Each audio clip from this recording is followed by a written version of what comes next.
on to the next talk. We will get soon from Andy Vogel from Car4U. He's a man that has gathered a lot of wisdom. He actually traveled to India to meet the Dalai Lama, but somehow he didn't manage to meet him because he was not in India, but in Indiana. This is just one of the few stories Andy will be able to tell us, but more on this in his next talk. Coming up, Kobe, A-Rod, and Iron Man launching products with celebrities in LALA Land. Great. So all good stories start off with once upon a time.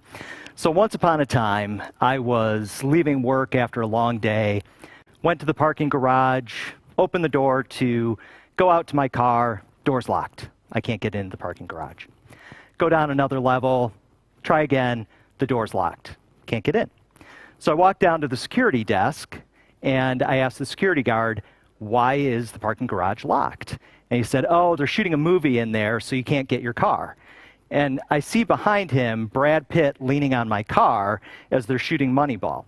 And so I had an unusual job at the Los Angeles Times and Tribune Media Company. I ran all digital media and converged executions across all properties.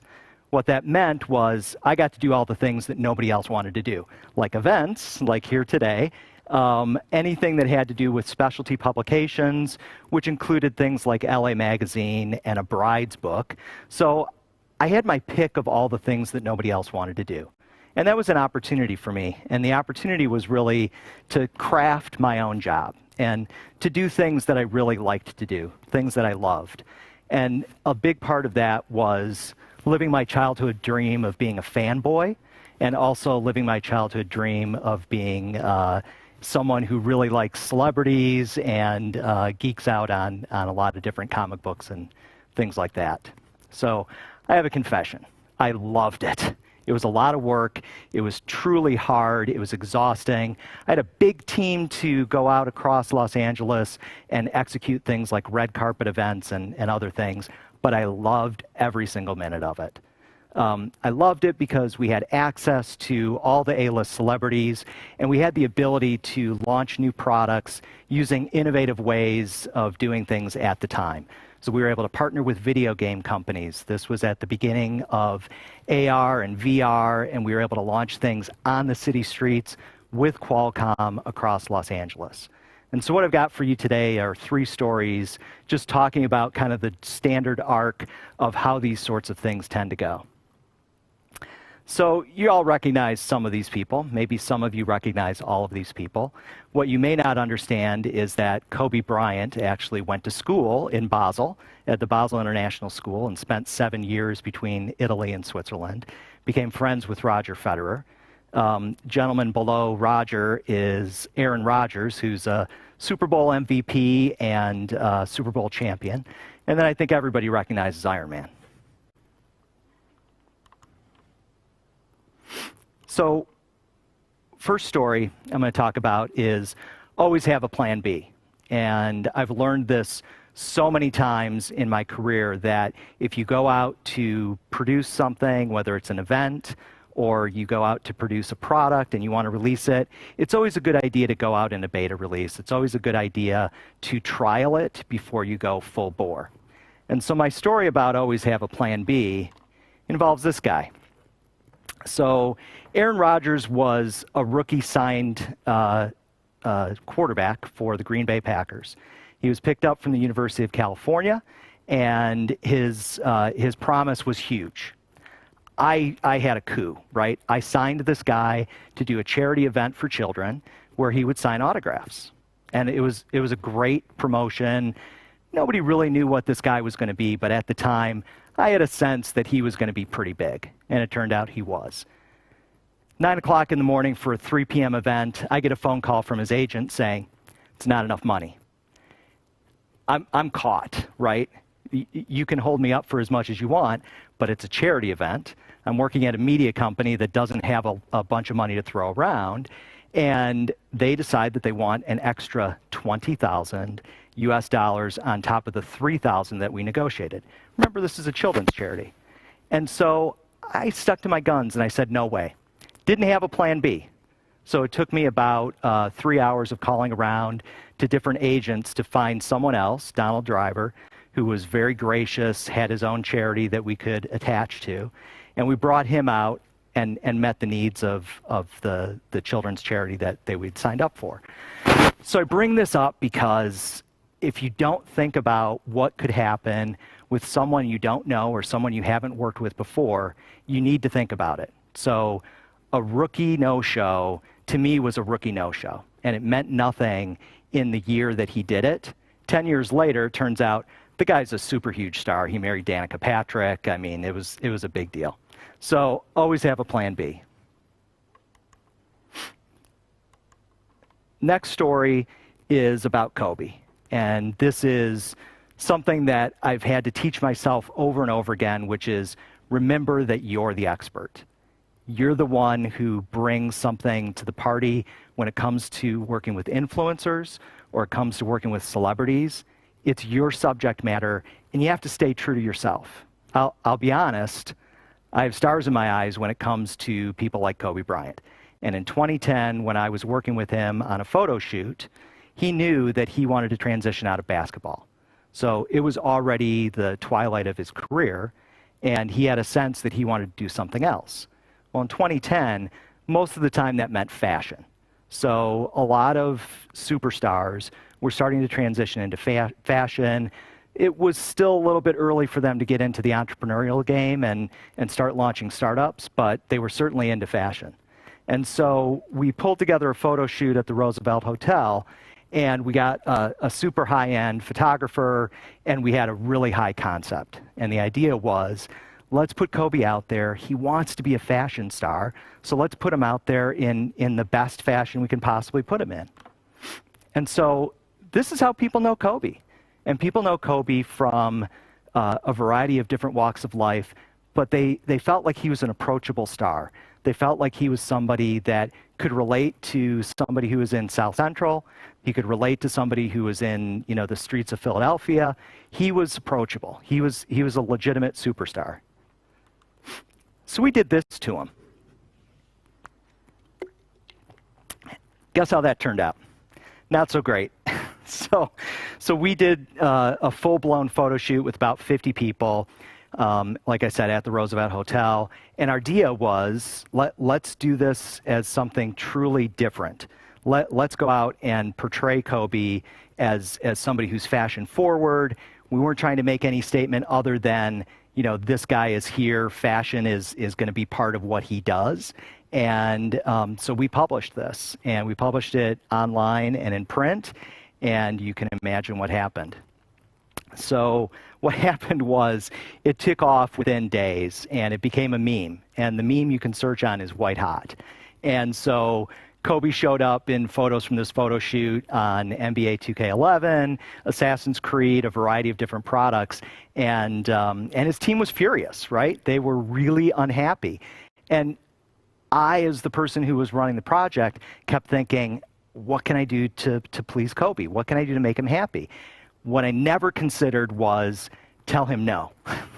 Stop this desire to go full bore in this direction and help him in something that he's not familiar with or comfortable with. Instead, we went full on with this photo shoot, turned into a big thing. There was some joking made in the NBA about it, but generally speaking, not one of my better moments for sure. The final story I want to tell you is about being true to yourself and being a fan. So really understanding what's happening in popular culture, understanding what the bubbles are, like what we're doing today with Counter-Strike, understanding how to get access to those fan bases is what we need to do as a company. And what we need to do is we need to have people invite us into their home in their own fan bubbles. And so in Comic-Con, which was something that had been growing for a long time and I was a part of back in the middle 2000s, going into 2010, Comic-Con was on its way to be huge.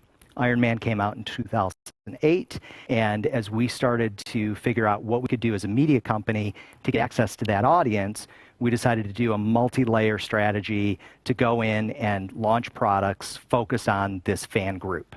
What we didn't know at the time was that fan group was going to be responsible for a number of big iPhone launches, a number of big technology launches, because companies realized that what they had in Comic-Con were trendsetters. So the people who went to Comic-Con, the people who trialed new tech, the people who spent their time to really figure out, what was important to them so that they could consume media, that was all happening inside of this bubble.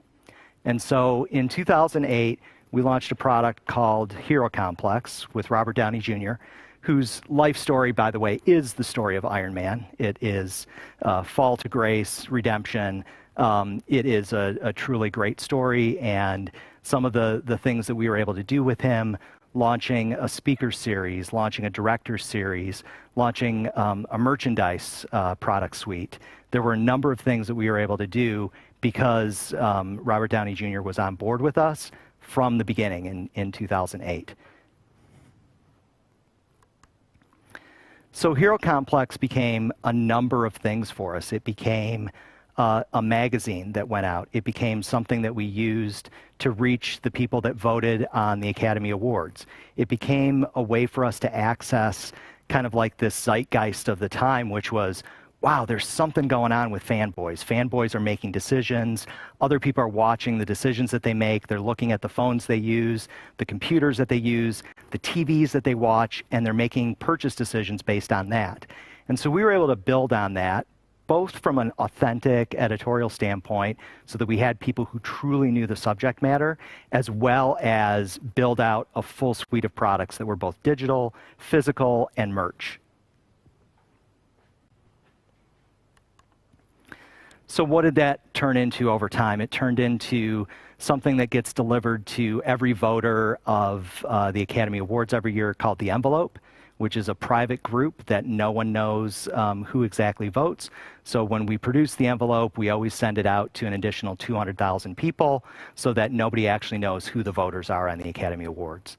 And we were able to pull that together with the Hero Complex to really drive interest in new shows on the CW like The Flash, new types of movies. And so as things started going out, and if you remember what it was like in 2008 in comic book land, it was not great, right? By the time we got to 2012, it had exploded. And today it is every major release every year tends to have a comic book tie-in.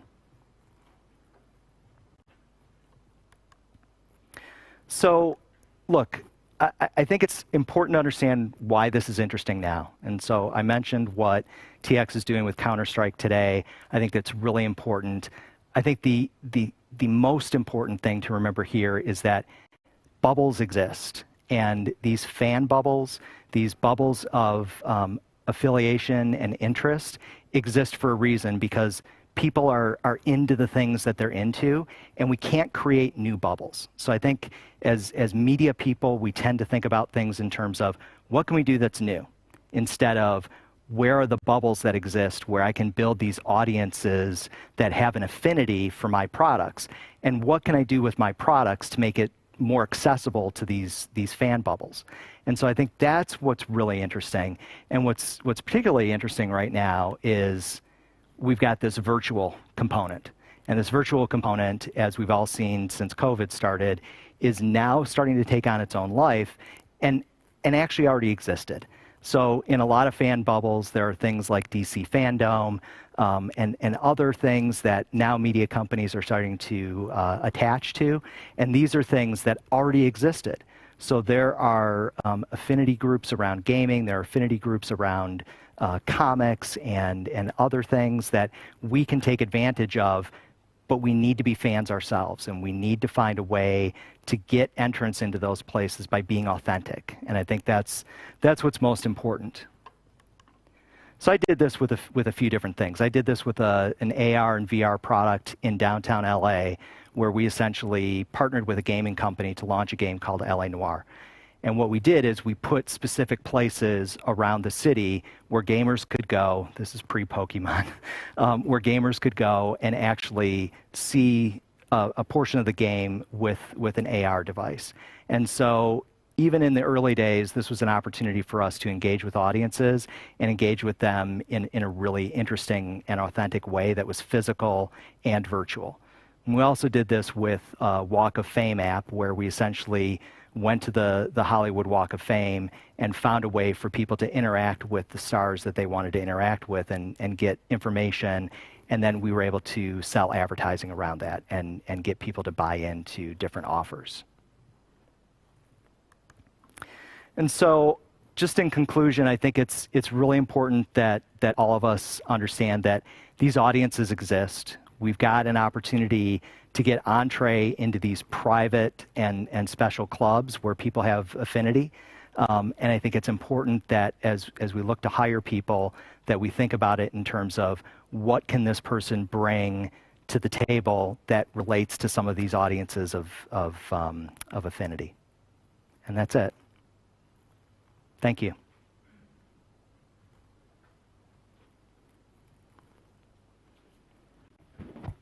Thanks a lot, Andy, for the really interesting talk. There are actually no questions. Okay. Everyone was blown away, and I think the whole Car For You team is currently watching the stream and cheering for you in the chat. And I think with that, we can also go to the next talk again. And Great. Thanks again for you. Thank you. Thanks again to you for all the great information, all the insights, and everything we learned today from LA. Thanks. Great. Thank you.